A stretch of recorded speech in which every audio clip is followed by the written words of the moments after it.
Thank you, and welcome everyone. It's time. The world we've been reaching for is arriving. This is the topic of our conversation this evening, and I'm joined by Akaya Windwood. And I'd love to get us started with a small poem by Rashani Ray titled The Unbroken. And this is how it goes. There's a brokenness out of which comes the unbroken, a shatteredness out of which blooms the unshatterable. There is a sorrow beyond all grief which leads to joy, and a fragility out of whose depths emerges strength. There is a hollow space too vast for words, through which we pass with each loss, out of whose darkness we are sanctioned into being. There is a cry deeper than all sound, whose serrated edges cut the heart as we break open to the place inside, which is unbreakable and whole, while learning to sing.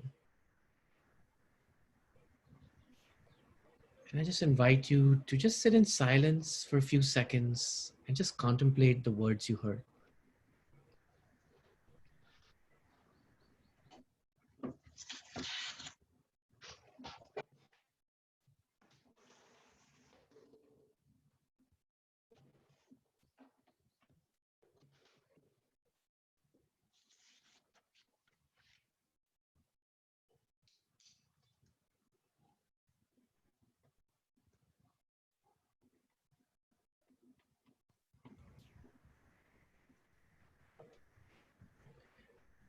And welcome again, everyone. This conversation this evening is hosted by Thrive East Bay. We are a community that's based in Oakland that brings people together at the intersections of meaning, belonging, the arts, and social change.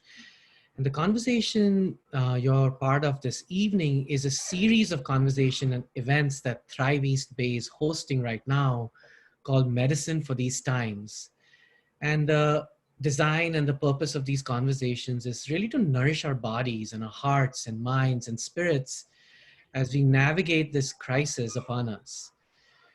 It is such an honor and joy this evening to welcome Akaya Windwood to this conversation. You all have Akaya's bio and you can read her incredible accomplishments.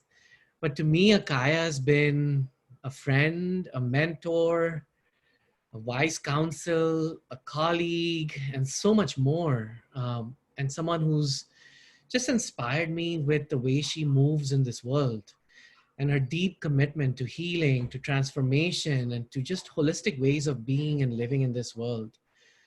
I met Akaya, I don't know, 5, 6, 7 years ago now. And every time we are together in whatever space, I just feel so elevated by her presence.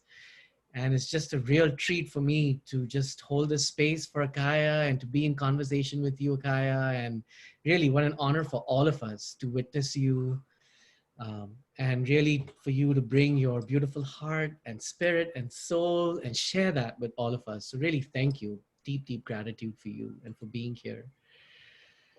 And these times that we are in are really strange, right? And peculiar and unprecedented and challenging and all those things, right? And at the same time, we feel gratitude for what's unfolding and the change that's coming and the transitions that at all levels that many of us are sitting at. And it's a confusing time because there's so many emotions and feelings that we are experiencing at the same time.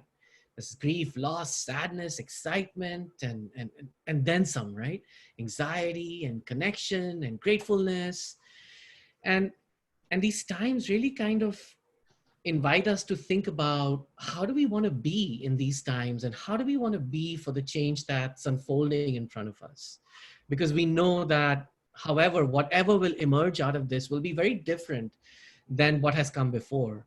And whatever will come out of this will be, in so many ways, it feels like the future is being accelerated, right? And the future we dreamed about is here. And the question we have to ask ourselves is, are we prepared for that future? And are we prepared for that transition?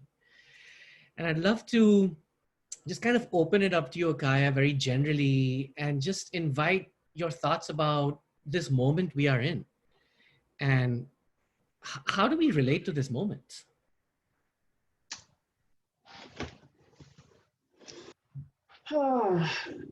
So we've never been here before. Mm-hmm. And I'm watching humans crack me up. Seriously, we're like the Dr. Seuss planet of the universe. We are just silly sometimes that we're trying to be in a moment that we've never had before, Mm-hmm. and make deep, meaningful sense and plan, and then we try to. So I also want to be tender, right? I care about humans. Um, I don't think there's a right way. Mm-hmm. I think there are many ways to be in this moment. Um, and I'm watching as we, judge each other and tell each other, well, there's nothing to be afraid of, or there's everything to be afraid of, or something should be afraid of, la, la, la. What if we just allowed for us to be however we happen to be? I don't think we can prepare for this moment. I don't think we can prepare for next year or next week. I think that we can be ready and willing. When I think about preparation, I mean, I kind of have to know what I'm preparing for, right? Because then I can make a plan of action and then be, right or wrong or smart or not, right? It's very different to just be in a deep place of, I don't know. And I'm willing. So that whatever the path brings us, we can, with, hopefully clear hearts, see what it is and go, oh, here here's this moment. And I think your question about how do I want to be in this moment, not the last one or the one that's coming, but in this particular one. So I'm sitting here looking at the sweet face of my beloved Rajiv, and I can't think of anything else I would rather be doing than this. And if I can bring that to every moment, whether I'm sitting in my garden or fussing with my partner or having a difficult conversation online with anyone, that I can bring this kind of beloved attention. That I think is much more effective than feeling prepared. And I'm a preparer. So actually, one of the things you may not know about me is I'm a prepper, right? And I know that seems strange coming from this, African-American lesbian living in Oakland. Oh, yes, I am prepared. I have an earthquake kit in my car, under my house. I do too. Yes. I have a radio that runs. That's right. That's right. I am so prepared, but I am not prepared for this moment. What I can bring to this moment is willingness to show up. I like what you said. I mean, there were so many gems there, and I think one of the many things that stuck out was how to really be in that deep place of not knowing, right? And that acceptance. I mean, we are a culture over here that breaks down every damn thing, right, into its smallest pieces, just so we can make sense of it. And that's just how we are conditioned, right? And there's a natural, and it's in a sense we're set up for fragmentation, right? So given all of this fragmentation and all of these things that we are taught about how to deal with moments and how to plan and how to prep and all of that, how do we meet this? How do we be in this deep place of not knowing with a sense of wholeness? Well, I think I'm going to say this like it's simple. And it ain't. I think it's about remembering that it's always been whole. It's never not whole. The fragmentation is actually an illusion of the mind, and it's just not real. And it's becoming clearer to me how not true fragmentation is, because it's kind of as the basis of assuming that you and I have separate interests. Right. Well, we don't. Mm-hmm. We don't. I really want this earth to thrive, as does the orange tree outside my door, as do the nematodes in our, in our soil, as do the whales. That's what life is about, right? I will go far enough, even farther, and say, I think that Corona is in service of life. Corona is in service of life. That's tricky, isn't it? That's tricky, yeah. Right? We humans are very unhappy about this Corona, and we're having lots of feelings and doing a lot of counting and measuring and trying to figure out. The birds in my garden are really happy right now because everything's slower and the air is clearer, right? And the water is getting cleaned up. So there's not cars. That's right. And the airplanes are, so the eagles are safer now, right? That's right. So while humans may be in a great deal of upheaval, and we are, the natural world seems to be taking a breath and saying thank you.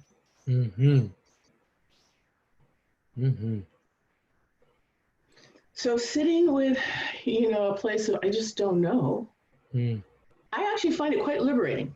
Because the minute I think I know something, right? I'm like, oh yeah, I know that. And then I know I'm off, right? That's right. Right? I can know a piece of the whole. That's me, right? But I don't know a lot of things. And when I take off the colonized, oppression-based burden of having to know everything, then I can be a full human. Thank you. I really appreciated what you said about that, and also about Corona being in service to life, because there's this sense that we humans are the only life, right? Or the life that needs to be privileged, but there's this other life that's thriving too at this moment, right? I know, I just want to share this a quick story. I'm from India. I call home. I've been in the US for about 25 years. I call home regularly to talk to my family.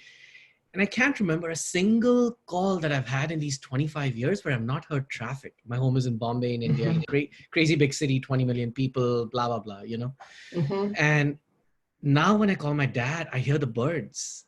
And I've never heard birds ever in these 25 years. And it's crazy, there's stories coming from India about some states in the north being able to see the Himalayan mountains for the first time. And elders who are like 70, 80 years old saying, we've never seen this in our life. Right. Rivers are becoming cleaner, right? I just heard in Bombay, there's something like 150,000 pink flamingos that landed in the city recently. It's in the mangroves and the forests over there. It's really just incredible for me to think about that, right? In this crazy city of 20 million people, there's 150,000 pink flamingos over there right now, just having fun. It's their space and they're thriving, right? Without interruption from us. And this kind of leads me into another inquiry is, what are our roles, right? In this time of transition? And what are our roles sort of in this time of transition? Well, before I say something about that, I too am the birds. Okay, I woke up this morning and the sun wasn't even up yet. And the reason I woke up is because the birds were so damn loud. And I was like, could you all please just be a little quiet because I need a little more sleep. And they were like, but we don't care about you. We are busy springtime. We are doing bird-like things in spring. And I had a moment of sort of irritation, and then I had to grin. Because I thought, well, how cool is that? I can't hear the freeway, but I'm irritated because the birds are so loud. What a treat. What a treat.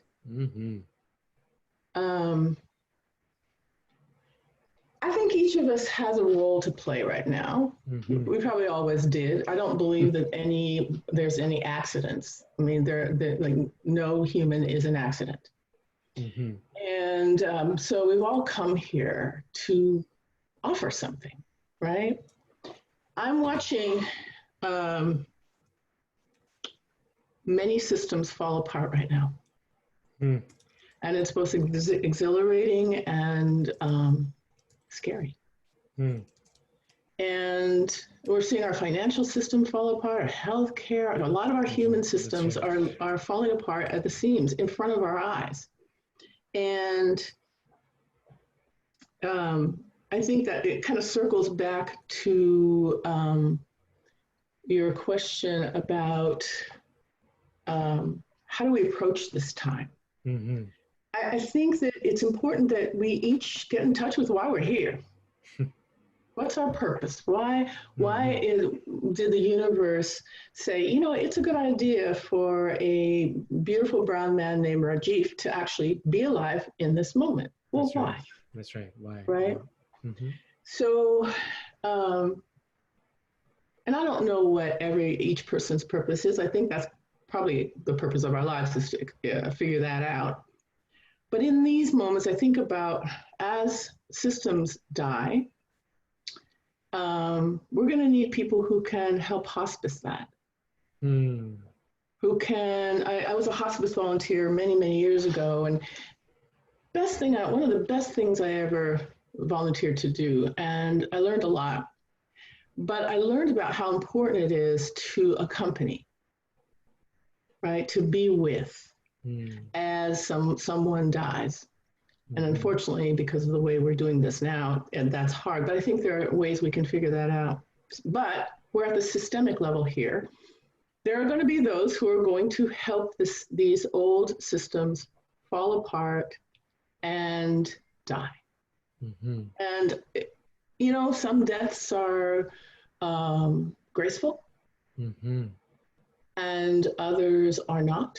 They're hard going. I've seen all of that. But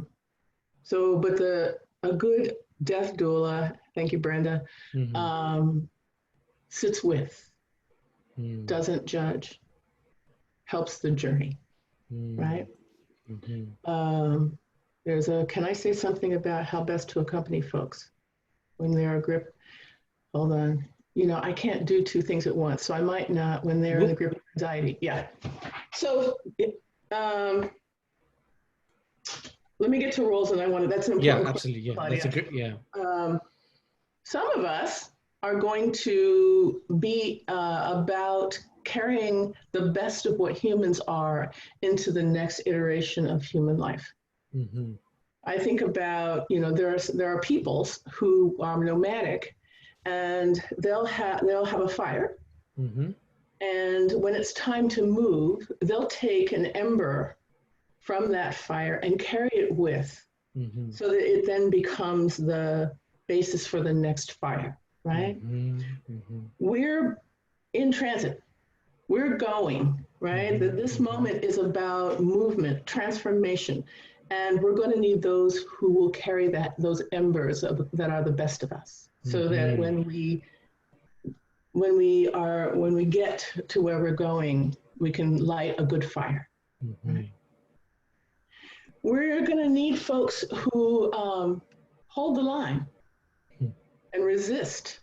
These systems, even as they're breaking down, are loud and they're dangerous and they're harmful, right? That's right. We're going to need those who will be the, firefighters, right? The ones who will say, no longer, mm-hmm. not here, mm-hmm. right?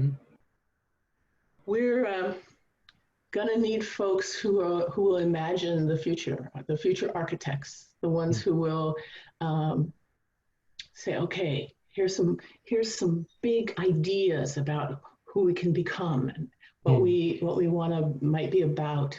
And then we're gonna need builders.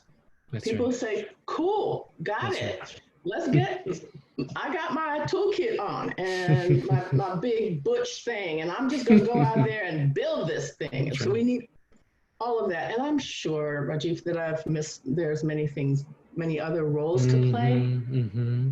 But I think it's really important that each of us ask ourselves, what's mine to do here? That's right. What can I offer? That's right. Right? Which is really different than how busy am I? Right. And how cool I am because I am so busy that everybody else can say, she's so busy, she's so cool. And if what you're doing ain't like real or on purpose, that's just busyness. That's right. That's right. And I think you're inviting us again, to come back to our purpose, right? To be firmly grounded in that purpose so that we can be clear about what is our role in this moment, right? And I want to come back to Claudia's question here, because I think that's one of the roles, right? About how best to accompany people when folks are in this middle of this anxiety and trauma. I'd love to hear your thoughts about that. Well, I'll go back to my hospice work. Remembering I wasn't the one who was dying. Right? So folks do all kinds of things. Folks tend to die how they live. Right? And somebody who is cranky and fussy and if something's always wrong, la la la, tended to die like that. And folks who are graceful and meet life as it comes and death, they tend to die like that. I'm making big generalizations, but that was my experience. When I was with somebody who was cranky and hateful and not making life easy for anybody around them, because these are all people who are dying at home, my job was to sit with whatever they brought and know that that's their journey. And I can sit with, okay, I'm gonna digress a little bit here. A while back, a good friend of mine was diagnosed with MS, and she, I care about her, and she didn't do it right according to me, right? She should have exercised. She should have she should have, and she wasn't doing it right. And I was so frustrated because I would offer my deep wisdom about what she should do. And then she would do exactly the opposite. And I'm like, what? And a wise teacher of mine said, have you ever been on a walk with like a Labrador retriever? And I said, yeah. And they said, well, what does that dog do? I said, well, it comes along for the walk and says, well, what if you want to go somewhere else? Well, the dog will come with. And I said, well, does the dog yell at you, or does it say to you, I don't want to go that way? Or does it say, no, it doesn't. And they said, why can't you just be like that Labrador retriever? And just accompany. And I went out and I was like, oh, because my meddling and fussing and worrying and making her wrong for not doing it my way didn't help her in the least. So I went out, I wish I had it, it's in my house, and bought myself a dog collar. Yes, I did. It's pink, has flowers on it, and it has Akaya, a little tag, Akaya, and my phone number, so that I remember when I start to thinking somebody's not doing it the way I'm doing it, or this is making me uncomfortable, that all I have to do is be, right, with them and go along like the beautiful golden retriever that I am. Yeah. Akaya, you made me think about the quality of just sitting and just sort of witnessing. I remember when I was young, I would go and visit my grandma, and we just sit in the same room for the whole day almost together, and we wouldn't really say much to each other, or we wouldn't be doing anything. She would be maybe chopping some onions or kind of praying or doing her things, and sometimes I'd be reading the newspaper, I'd be doing my things. We weren't watching TV or listening to radio or anything. We were just sitting in silence. and we were just sitting, and that was a visit. Yeah. And I don't know if I've ever done that here. I mean, I make plans with friends here. Let's go for a walk. Let's do something. Let's go to eat, whatever. Let's go watch a movie. We never talk about sitting, just sitting with each other, and just witnessing who we are. And I think this moment is giving us an opportunity to do that, right? To some extent, yeah. So there's another question around this before I switch themes a little bit, Akaya. There's another one by Alexandra around this. Oh, wow. The chats are coming in. Great. Keep them coming, folks. There's another one here around following on your observation that people die as they live. How can we best usher in the death of this angry, destructive, vicious system that we live in? Because, it's going down very loudly and with a big fight. Oh, that's real talk. Yeah. It's not, all right. So, there was a time back when I was younger when I had a vision for the systems falling. And I thought, oh, what if the systems fall and the bricks that hold it up fall in such a way that it creates the path that's coming next? What the fuck was I thinking? I said it. I told her I wasn't going to say that, but I said it twice now. Okay. It didn't happen that way. Yes. Right? It did not happen that way. It's not happening that way. So I had to get over a little bit of, oh, it's so wrong, because it's an ugly set of systems. That's right. And they're not going to go gently into this good night. So let us not be confused about that. It's like, yeah, this gonna get weirder before it resolves. But it will resolve. I was saying something to you earlier. I actually had a moment this morning where I woke up and I thought, something has shifted. What happened? What happened?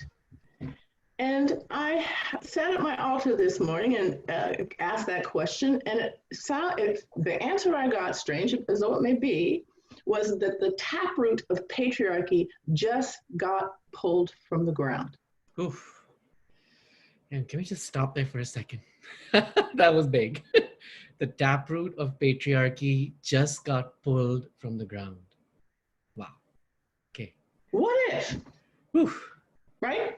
I mean, it had to go. We know that. How many of our ancestors and ourselves and people on this call? I know a lot of y'all. We've been working toward this moment. It had to get here sometime, but what if it's right now? Right? So what if I'm right? In my inner knowing, I've learned to pay attention to it. That's right. What if that taproot, which we have been like let's use a metaphor of a tooth. You ever had a tooth that, we all have lost our baby teeth, but I'm thinking about a tooth that needed to go, right? Yep. It was rotten at the core. Yeah. And it might have wiggled and uncomfortable. And then at some point, it has to come out. Yeah. And so that pulling out with all that sound and all of that, horrifying. But it has to come out, much like patriarchy and oppression, all of patriarchy's handmaidens, like racism and sexism and all of yada, yada. That's right. When it comes out, it hurts. And on a body level, a human body level, it's traumatic. So here we are in a moment where systems are breaking down left and right. And if my intuition is correct, that taproot just got unearthed.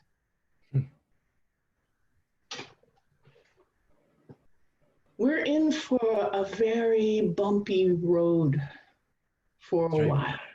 That's right. Because that was a hella huge taproot. Yes. And even if it's gone, and I'm hoping that the universe is in high gear composting that, right? Then we have some serious work to do, and we've never, ever been here before. But how cool is that? I mean, seriously. When I said, really, that's like patriarchy's taproot, and Spirit went, and I went, damn. Well, now there's a question. That's right. Right, compost, right? That's that right. means we get to look individually in each human heart. Each of us has a responsibility if we're going, oh, where's that root in me? That's right. Oof. Where is that root in me? Oof. Right? It's not enough to just have it uprooted out of our collective self. That's a lot. But there, I get to look at my own connection to it because it had little rootlets right in my self. And I need to, part of our work is to notice that and refuse to let that root regrow. So that means paying attention, waking up, sitting in silence. It's not it doesn't escape my notice that I got that vision or information or wisdom, whatever we want to call it, at very early in the morning before I had spoken or been very thoughtful, or my mind was not in gear. I was very quiet. And so that, as you talked about visiting, right? It wasn't silent because you said she was chopping onions. You heard that, right? Yeah. It wasn't filled with noise. And so to turn down the volume in our own lives enough to be able to both notice what is so, sit in comfort with silence, and to notice the way that we're each little rootlets. That's right. And that we need to be vigilant about that. That's right. And I'm tending to this comment that and I loving all the reflections and comments coming in the chat, folks. And this one by Barbara saying that this is similar to composting my whiteness, right? Kind of removing. Go head on. Yes. Yes, removing that truth. That's right. Composting your whiteness, composting my stuff around disability, composting, I mean, all of it. All of it. That's right. That's right. Thanks so much, Akaya. There's another question that was in the thread earlier, something around what advice would your future self give to you in this moment? And I think that question is a little connected to stories and imagination. And how are we going to tell the story of this moment, right? And who tells the story and all of that, and the role of imagination once this root has been pulled out. What is the new plant we want to put in? How do we prevent that old root or that old growth from coming back? All of that, right? There's a strong quality of imagination here and stories. So tell us a little bit about that. Well, first, we don't plant yet. It's too early to plant, right? So if we are busy uprooting things, like I'm a gardener, right? And when I harvest or pull up weeds or whatever I'm doing, think I'm pulling up. It's the end of the season and I'm actually pulling things up, right? The garden, the soil needs to rest a minute. That's right. Needs to be nourished again, yeah. If I can guarantee you something, that if following if we have just uprooted patriarchy, let's not put anything in that soil until it's had a chance to heal. So giving it needs compost, it needs rain, it needs time. That's right. Right? So this is not the time to do any planning, y'all. And I know I can't tell you how many people, leaders I know who are busy planning. Right. Oh my gosh, we get a strategic plan and we got to do that. No, I'm going, we don't know what the fuck is coming. We don't know, y'all. We don't know. So what if we were to sit for a moment and grieve? I might even have to do some grieving patriarchy, because while I have abhorred it, it also is familiar to me. That's right. So to create room for grief and rest and stillness, so that we can be discerning when it's time to move forward. That's important. So I'm noticing that people start planning as a way of managing our anxiety. That's right. I'm going to try. Goes back to what you said earlier, right? Not knowing. This is a way to combat not knowing, right? Because that's uncomfortable. That's right.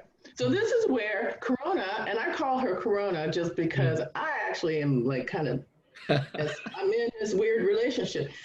She is giving us this opportunity to stop, to sit still. And I know not all of us can. That's not right. All of us can. There's a lot of people in a lot of motion right now, making it possible for the rest of us to stop. But there's enough of us who are stopped that the earth is stunning me with its capacity to regenerate, like right now. That's right. Right? And yeah, Brenda may talk about capitalism right now. Okay, that's it. That's real talk. But capitalism has us busy. You don't sit still. You don't listen. You go to work. You be productive. You make money. That's a whole rat wheel that. So we don't have the practice. That's right. Of sitting still. So we got to practice that. And that means we don't get to plan and be smart. We can be wise, but let's stop being smart. I think we could turn down the cleverness and turn up our capacity to be in a moment with grace and not knowing and imagination, which is your question. That's right. I think it's important that we imagine what's possible, but don't make plans right now. Let's imagine deeply. And I'm not talking of the kind of visioning that so many of us do in our organizations, talking about a whole other thing, which is reaching deep into our hearts and listening for what is my deepest heart's desire. What is your deepest heart's desire? And then we imagine from there. And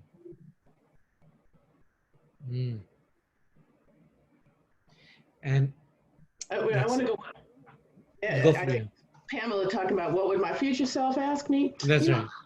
I actually don't listen for my future self. I listen for my great grandchildren. I have a very visceral connection to our descendants. And I'm always asking as a guideline, what do you need from us now? Some people can listen to their ancestors, and I totally respect that. That's not a wisdom that I have access to. And I'm grateful for folks who have that because they can bring it. I have access to wisdom from the ones who are coming. And they actually are asking us to be good ancestors. That's right. That's right. And so I think, so my question then would be not my future self, but our future selves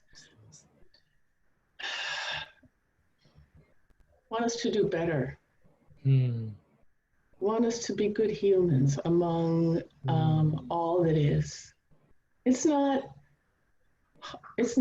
hard. It's not complicated. It's actually quite simple. Like, be alive among all life. Find our place. And I want our great many grandchildren to tell a story that sounds something like they were lost very lost. Mm. And a few said, well, let's take this path together. You bring yours, I'll bring mine. We'll bring our hearts and some, stuff to share, not too much, not too little. And we were brave. And we created another path. We walked a new way. And that as a result of that bravery and willingness and lack of plans, and we don't know, their lives become possible. I'm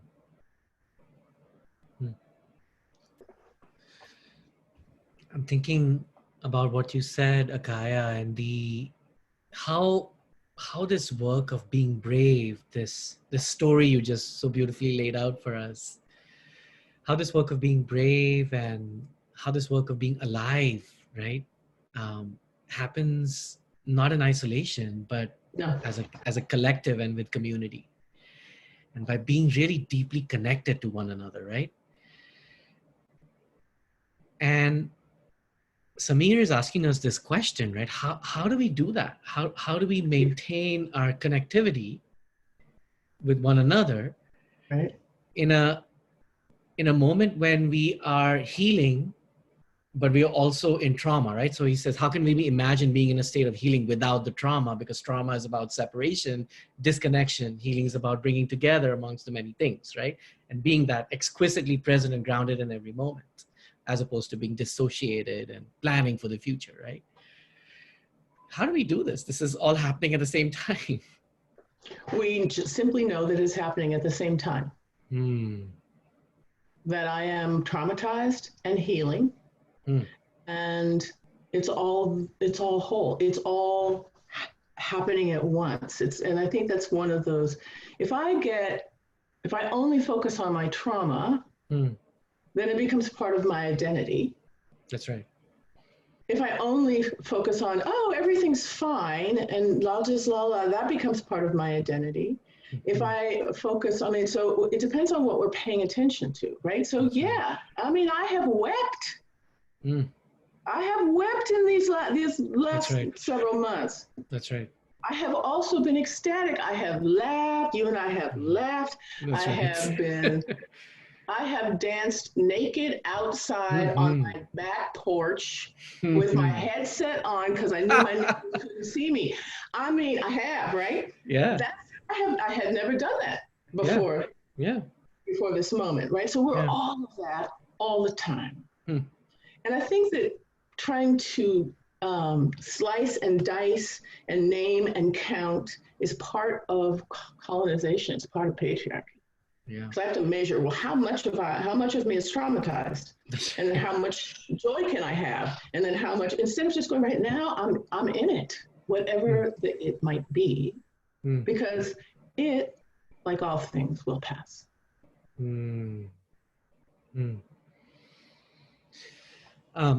Thank you for that, Akaya.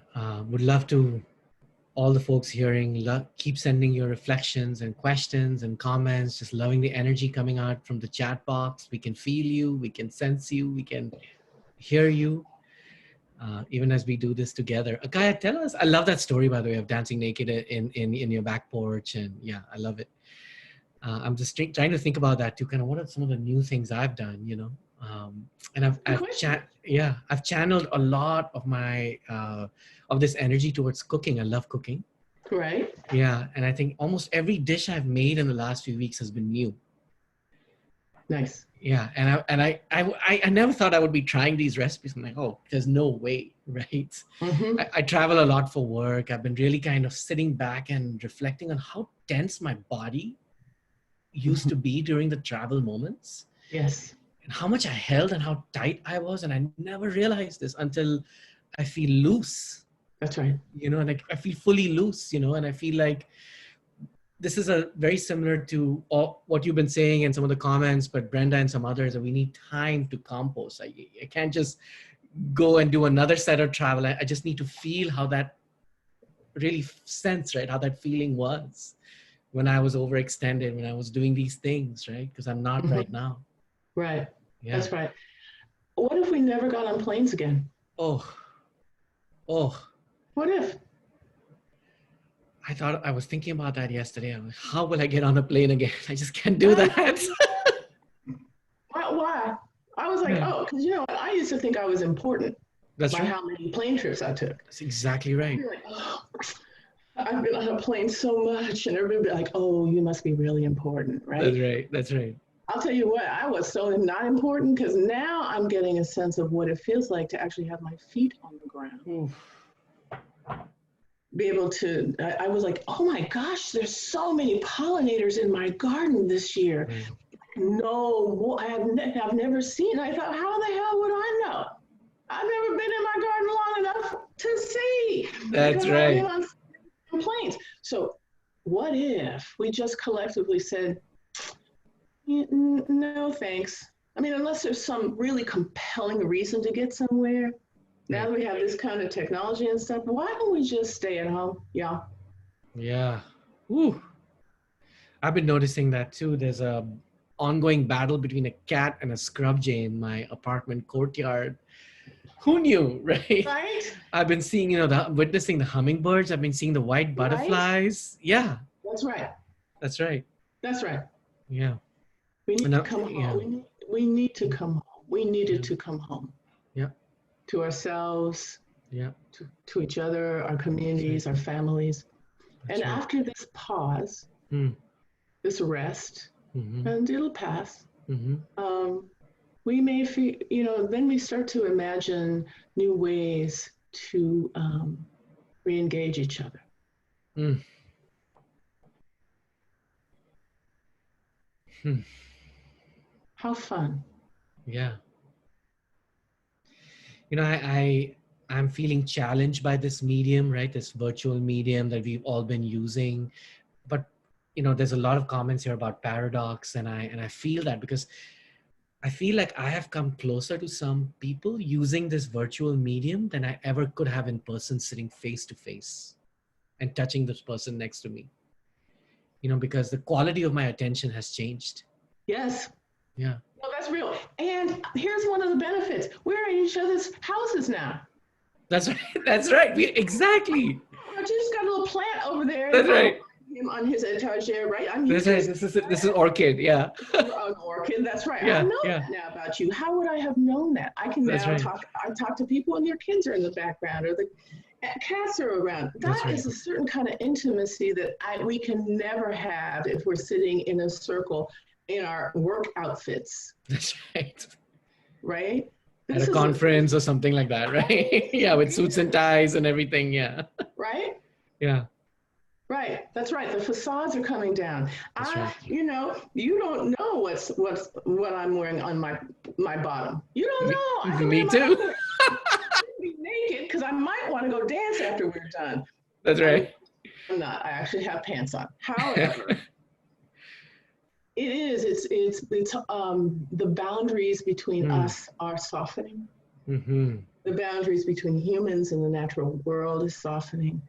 The boundaries that humans put on life are dissipating. Mm-hmm. And that's a gift. Mm. Mm. I'm just reading this chat. Yeah, absolutely. The attention. Yeah.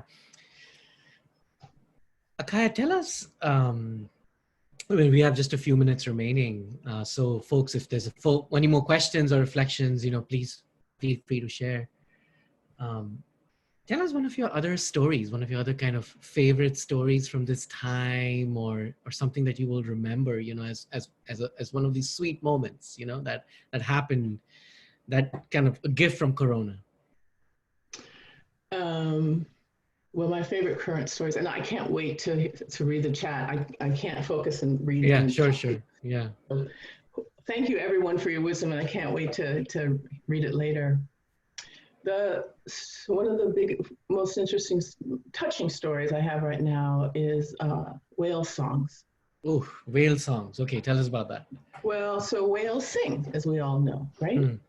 And it's a way, and the songs go vast distances. because it travels, sound travels in water. And over the years, whales have learned to cut their songs short when a cruise ship or goes by, because the noise interrupts the singing. Mm-hmm. And I read somewhere recently that the whales, because there's so much less noise in the ocean, that the whales are singing full songs again. And the idea, to me, just that the whales are singing full songs now, just lifts me out of my chair. I mean, because I can then, if I then listen long enough and still enough and get in touch with my whale self, I too can hear them sing. Oh.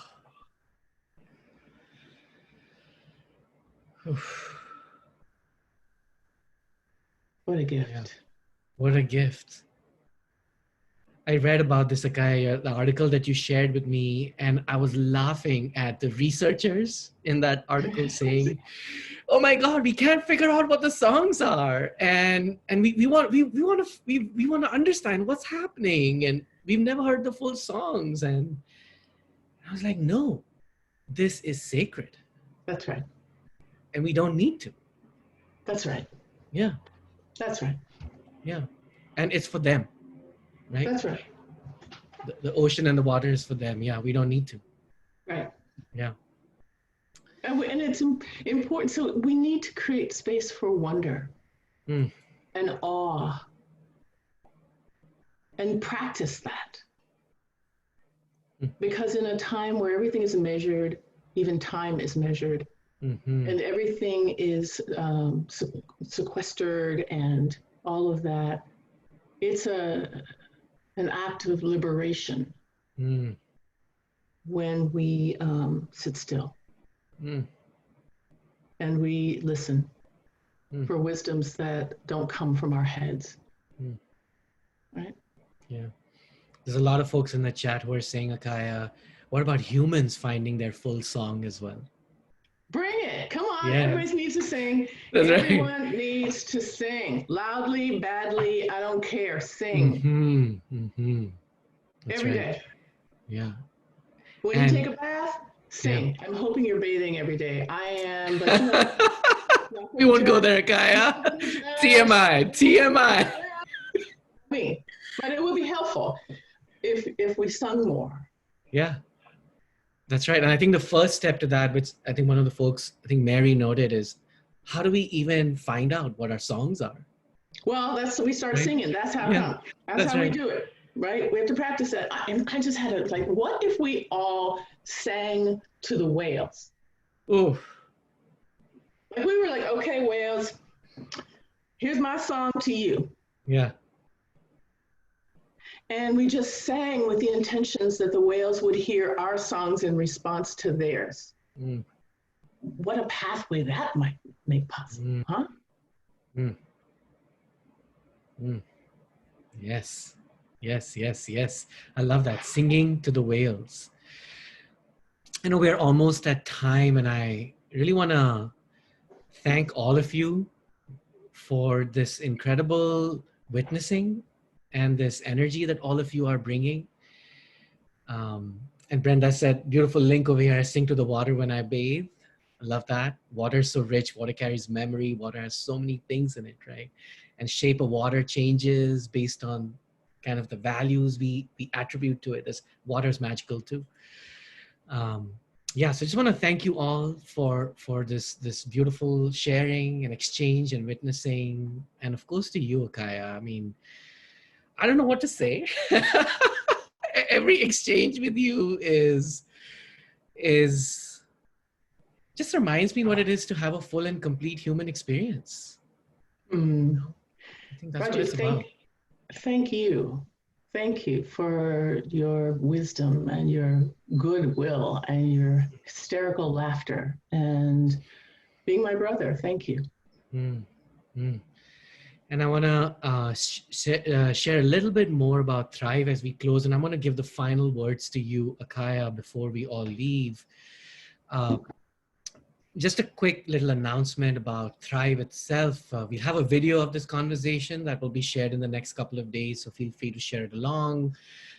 Stay tuned for other offerings as well from the Thrive community. This will be part of our Medicine for These Times series. There's another offering coming up this Sunday at 4 p.m. Pacific. That's this Sunday, 4 p.m. Pacific. We're hosting an event called Thrive Together, Grief and Praise in Community. There's a lot of conversation here happening around grief and witnessing, right? So Thrive Together, Grief and Praise around in community as another opportunity for all of us to experience the power of community care and community wisdom. Visit our website, thriveeastbay.org, thriveeastbay.org. Sign up for our mailing list. That's the easiest way to get to know what's happening. And final words to you, Akaya. This is a poem from Mary Oliver. It's Wild Geese. You probably know it. You do not have to be good. You do not have to walk on your knees for 100 miles through the desert repenting. You only have to let the soft animal of your body love what it loves. Tell me about despair, yours, and I will tell you mine. Meanwhile, the world goes on. Meanwhile, the sun and the clear pebbles of the rain are moving across the landscapes, over the prairies and the deep trees, the mountains and the rivers. Meanwhile, the wild geese, high in the clean blue air, are heading home again. Whoever you are, no matter how lonely, the world offers itself to your imagination, calls to you like the wild geese, harsh and exciting, over and over announcing your place in the family of things. That was Wild Geese by Mary Oliver. Thank you. Thank you, Akaya. As you say, from my heart to yours. From my heart to yours. Thank you, everyone. Thank you for everything that you brought. To